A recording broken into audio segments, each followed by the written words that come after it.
आदरणीय राम मनोहर लोहिया जी की जयंती पर मैं उन्हें शत नमन करती हूँ, अपनी श्रद्धा सुमन अर्पित करती हूँ।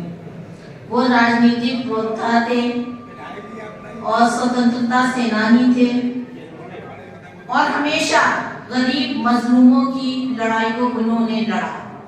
अब आज वो समय है कि हमें उनके विचारों को आत्मसात करना चाहिए।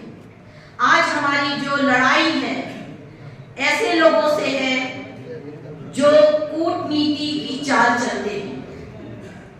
2024 का चुनाव है,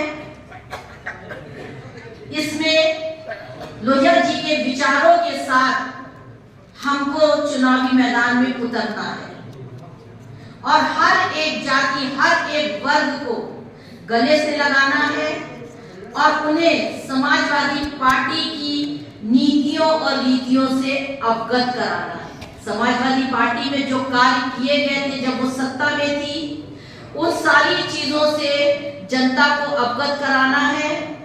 और इस समय जिस तरीके के अपराध बढ़ रहे हैं, महंगाई बढ़ रही, बेरोजगारी बढ़ रही है, हर तरफ से भ्रष्टाचार है, इस चीजों से भी अवगत कराना है।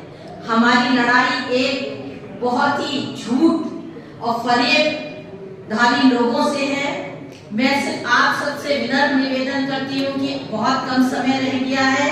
हमारी महिला सभा हर विधानसभा में काम करने लगी है, सेक्टर वाइज जाने लगी है।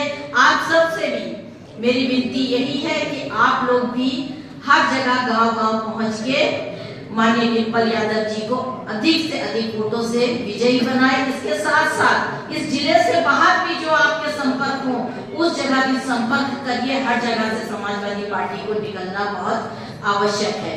दोस्तों, सभी ने आज राम मनोहर लोहिया जी के बारे में बताया। मुझे उनके बारे में बहुत ज़्यादा जानकारी तो नहीं है। मैं सिर्फ इतना जानता हूँ कि जो हमारी लड़ाई है आने वाले समय में, उसके बारे में मैं बहुत कुछ जानता हूँ और आपको बता भी सकता हूँ और संज्ञान में लेने की जरूरत नहीं है। कुछ अनुभव हम अपने आप से सीखते हैं, कुछ आपसे सीखते हैं और कुछ हमारे बुजुर्गों जो चले गए हैं उनसे सीखते हैं। दोस्तों, अभी हमने एक चुनाव लड़ा था 2022 में, तो मैं बहुत संक्षिप्त में छोटी बात बताना चाहता हूँ कि सुल्तानगंज ब्लॉक में सबसे अधिक एससी समाज रहता है और बेबर ब्लॉक में हाई कास्ट ज्यादा है, एससी समाज कम है।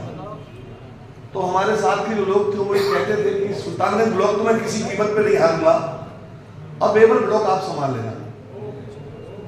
जिस समय से सुल्तानगंज ब्लॉक में वोट खुले तो मात्र मुझे 2500 वोट मिला और जब मैं बेबर ब्लॉक में पहुंचा हूं तो मुझे 15,000 वोट मिला। अब उसका कारण क्या था? सबसे बड़ा रीजन, चुनाव हारने से आपको सीखने को क्या मिलता है कि आपने बैठ के मनन किया, क्या कभी सोच विचार किया कि आखिर मैं चुनाव क्यों हारा हूं, कहां से हारा हूं और मुझे किसने हराया है। हराने वाले कोई और नहीं थे, मेरे सब अपने थे।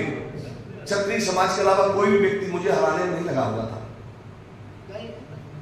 और उसका बेबर ब्लॉक में मुझे वोट मिलने का कारण एक था क्योंकि हमने 2 पुलिया घेर ली थी जहां पे हमने दारू और पैसा नहीं पहुंचने दिया था। मैं आपको बता दूं, आने वाले समय में दारू और पैसा उन्हीं लोगों पर लगाया जाता है जो अति गरीब निर्धन होते हैं। ये ध्यान रखना है, आपको आंख और कान खोल कर रखना है कि आप उन तक वो दारू और पैसा मत पहुंचने देना। चुनाव आप कैसे भी निकालते हैं, उसको रोकना है, कैसे भी रोकना है। लाठी चलानी पड़े चलाओ। हमारे लड़कों ने तोड़ के रख दिया था लेकिन गाड़ी को आगे नहीं बढ़ने दिया, चारों पहिया पंचर कर दिए थे, दारू को निकाल के बाहर लुटवा दिया था, खूब वीडियो बनाए थे और उनके ऊपर उठा के मुकदमे में लिखवा दिए थे। यानी वो लड़ाई हमारी आज भी हम लड़ रहे हैं।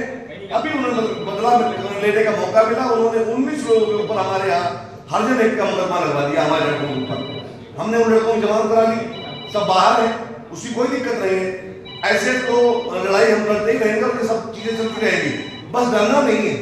और अगर आप डर गए तो समझ लो मर गए। जो डरेगा नहीं वही जीतेगा। बस इतना मैं जानता हूं कि आपको हर कीमत पर एक झूठी और निकम्मी सरकार से अपने बच्चों को बचाना है, क्योंकि अगर आज आप नहीं लड़ेंगे तो कल आपसे बच्चे और आपके नाती पूछेंगे तुम कर क्या रहे थे, क्यों नहीं अपना बलिदान दिया। अरे मर जाएंगे तो मर जाना, घर क्या पड़ता है, एक ही बात तो मरना है ना। इससे आगे कुछ कर नहीं सकते। अगर हम मरेंगे तो मेरे पीछे मेरे बच्चे तुमसे बदला लेंगे, गारंटी के साथ छोड़ेंगे नहीं तुमको, ये भी याद रखना। इसलिए लड़ने के लिए तैयार रहना है और लड़ना है हर कीमत पर। यही हमारी सोच है और यही विजय का लक्ष्य है। इसके अलावा मुझे कुछ नहीं आता। जय हिंद, जय समाजवाद।